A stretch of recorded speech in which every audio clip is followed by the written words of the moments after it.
Welcome back to my channel. Today I want to talk all about productivity. I want to share my top 5 productivity tips, the 5 most important things that I do every single day that really help me to get everything done. I'm a full-time content creator. I've been on YouTube now for over 10 years, doing this consistently every week. I have a skincare and wellness brand called Nourished 3, and I'm a mom to an almost 2-year-old, and I'm super hands-on with her. I'm definitely a working mama, so I really like to use my time wisely. So I want to share a few of my favorite productivity tips, hacks, the things that really help me to get organized and stay focused and achieve my goals. So if you're looking to be more productive or just learn how to manage your time better, then this video is for you. Okay, my first tip is zooming out and really knowing and understanding your day, sort of from a bird's eye perspective. What blocks of time do you have free? What are your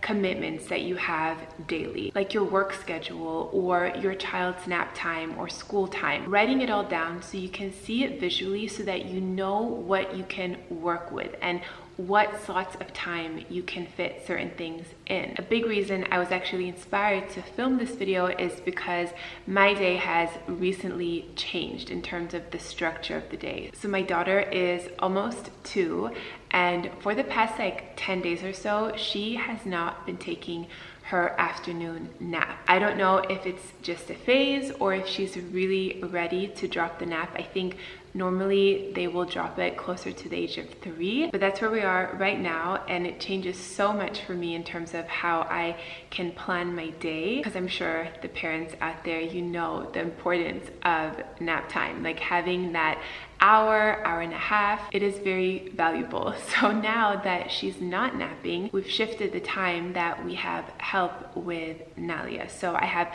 less time in the day. We will do more hours in the morning and then up until early afternoon, around 2 o'clock. Whereas before we did mid-morning until about her nap, and then our babysitter would study as Nalia was napping, and then we would do a little bit more time in the afternoon. So now that has all changed for me. I'm having to do this in real time, rewiring how I see my day, how I see my time, and where I can do certain things. So of course, during the time that I have help with Nalia, that is when I will do my super focused work. So work for our brand, important calls, meetings, filming, editing work, and my workouts as well. Times when I need to be really focused. And now that I have Nalia for a lot longer in the afternoon, that is when I will schedule things simple errands that she can come with me, doing laundry or meal prepping, any small task around the home that I could do with her. And then we will also plan to do something fun for her, like an activity, or we'll go to gymnastics or playground or this little beach that we like to go to that's not too far away. But just knowing and understanding your day and your time,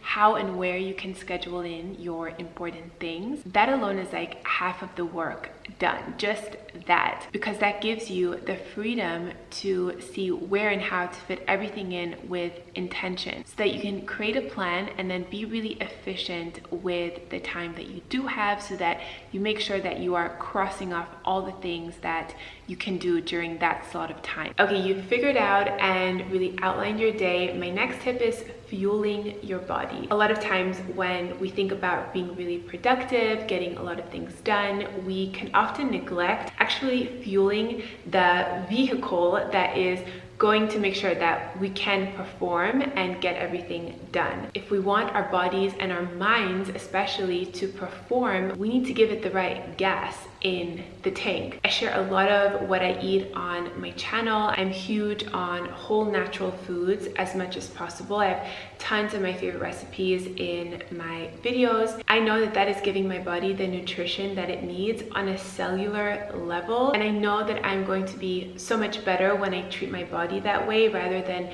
neglecting or putting it off. I don't think of my work and the things that I'm doing as like a quick thing. Like, I want to enjoy the process and I want to remain healthy as I'm doing it. Also, a lot of times when we think about being productive, getting a lot of things done, we think I need energy. And most of the time that is in the form of coffee or energy drinks or sugar. Even though those may work temporarily, there's always a crash that comes after, which can actually make you feel worse and then very unproductive. That is why I really love matcha. It gives you that energy boost, but it also contains a compound called L-theanine, which is a really calming ingredient. So it gives me that sustained energy without the jitters or the caffeine crashes, the anxiety. And I personally love the taste of it. I think it's really important to get a good quality matcha. That really makes all of the difference. And my favorite one is from Pique. This is the one that I have been drinking for the last few years and I absolutely love it. I literally have one of these every single day and they are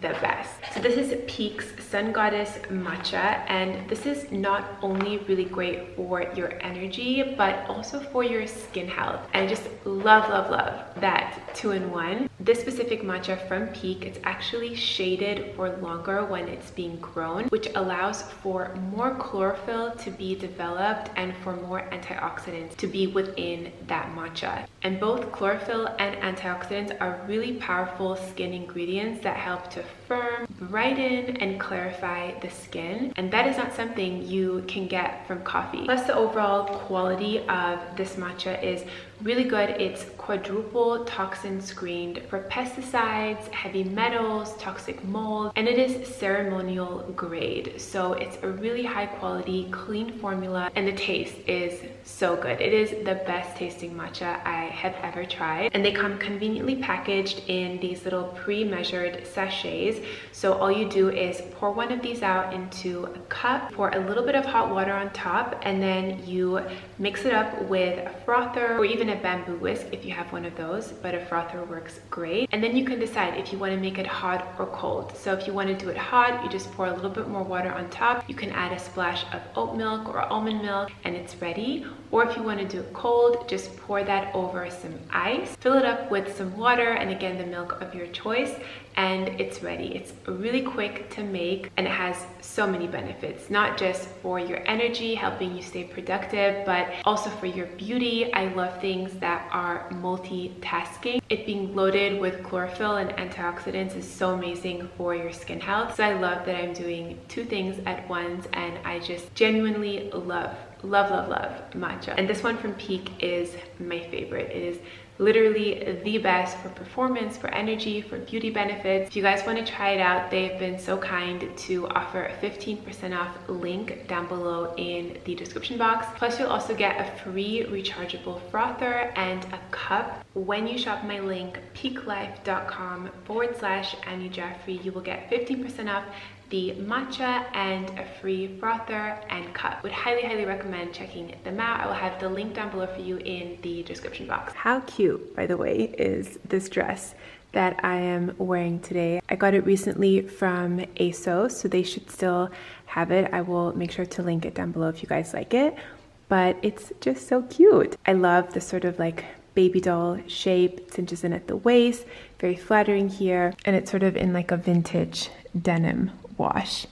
I think it's so cute and very comfy and just like a great summer dress. All right, this next tip, it maybe goes without saying, but nonetheless, it is one of the most important and powerful things, and that is writing down my to-dos, my tasks, and I have different columns, like different categories. And physically writing it down either on paper or on your laptop, that alone will probably triple the chances of it actually getting done. Reality is that we go about our day, we can often get distracted, different things can come up, we can get stuck on social media and things like that. That's another thing that I want to talk about a bit later. But definitely writing down your most important things for the day. And again, if you find having categories to be helpful like I do, that can also be really helpful. Not only does this allow you to have a really clear plan of action for the day, especially first thing in the morning, but it also just frees up so much space, so much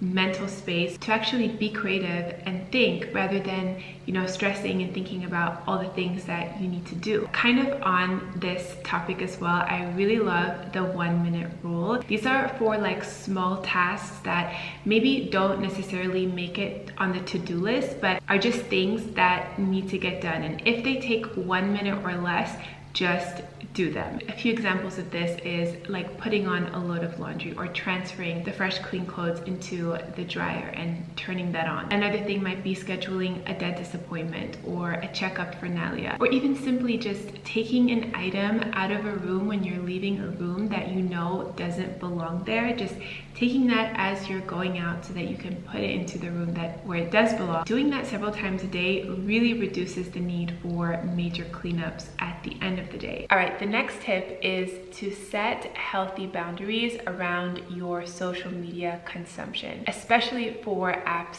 like TikTok or Instagram Reels, content that's really fast. That kind of content and the way that it's shown to you, it is meant to be addictive and very stimulating. Platforms like YouTube, I think it's a little different because, you have to really be intentional and like search for the content that you want to see, but it's not just like popping out at you. But again, with that kind of faster content, it's designed to keep you on those apps for a really, really long time. It is so tempting to be going on there several times a day when you have like a spare minute or so, but then if you are not aware of the sort of social media trap, it is so easy to just get stuck and lose track of time, and before you know it, you've been on there for half an hour or an hour. But I am somebody who loves social media too. Like, I obviously work a lot with social media, it's part of my job, but I do have to be very intentional with it, otherwise I can definitely get stuck. So first thing in the morning, for example, I don't check my phone for the first couple of hours of the morning. That is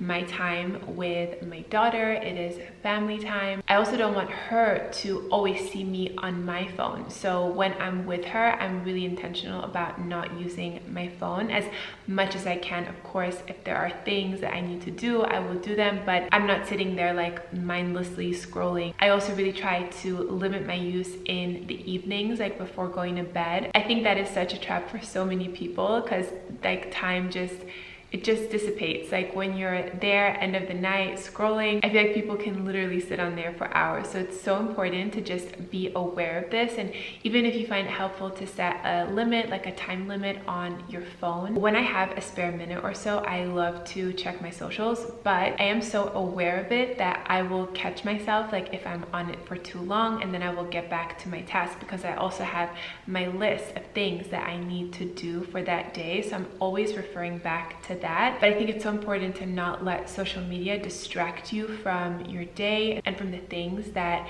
you need to get done. I think social media should be a place where you go to get inspired or to feel relaxed. It should be a positive tool for you to use and not one that you're just doing out of habit. And if you find yourself like getting sucked in, put your phone down and do something really productive with that time, like maybe meal prepping, your work for the day, cleaning up, going outside for a walk, like the real things that we need to get done. I think that is so important. And if you are someone who's really busy, you've got a lot of things going on, it's so important to maximize the time that you do have and use it wisely. And I feel like with social media, it's something that can just take up a lot of our time and not give us so much back. So being really honest and realistic with yourself, like how you're spending your time, even those 5 or 10 minutes can add up. Like that is time that you can also spend reading a book or working out, doing something really good for yourself. I definitely think there are so many positive things about social media. There's definitely a great place for it, but I think we do need to set those healthy boundaries for ourselves and sort of a realistic time frame of when it works and when we know that it's just not a positive thing. I think that is for us to decide and for us to set those healthy boundaries.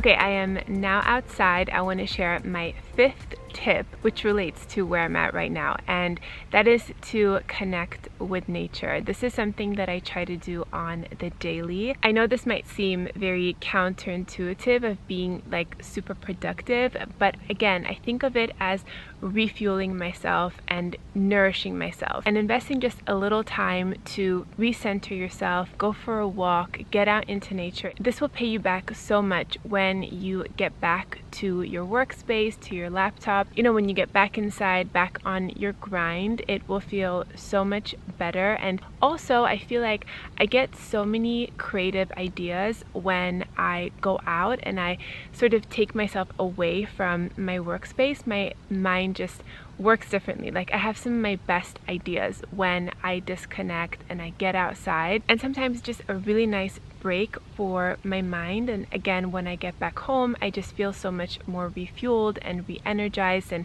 ready to start again. I also feel like doing things like this will help you to avoid burnout. If you are somebody like me who's super ambitious and we love to do all the things, and unfortunately for a lot of us, this is something that sort of has to take a back seat a lot of the times when we have our to-dos and we have our work things that we need to accomplish. Like, our health is often not in the forefront of that, but for the most part, when I really prioritize it, I see the difference in the quality of not just like obviously my work, but also in how I feel and how excited I am to do all the things. So with that said, that is what I'm gonna do right now. This is my daily moment for me to get outside, enjoy the weather, enjoy some time with my daughter.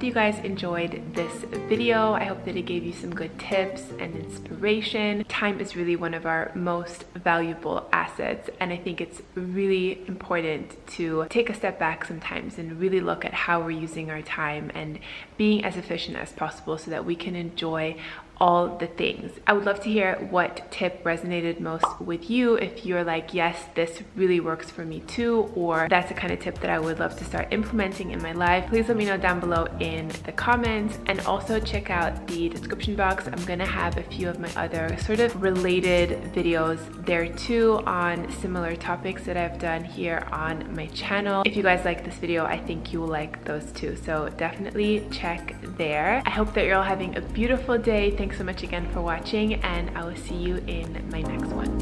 Mwah. Bye guys.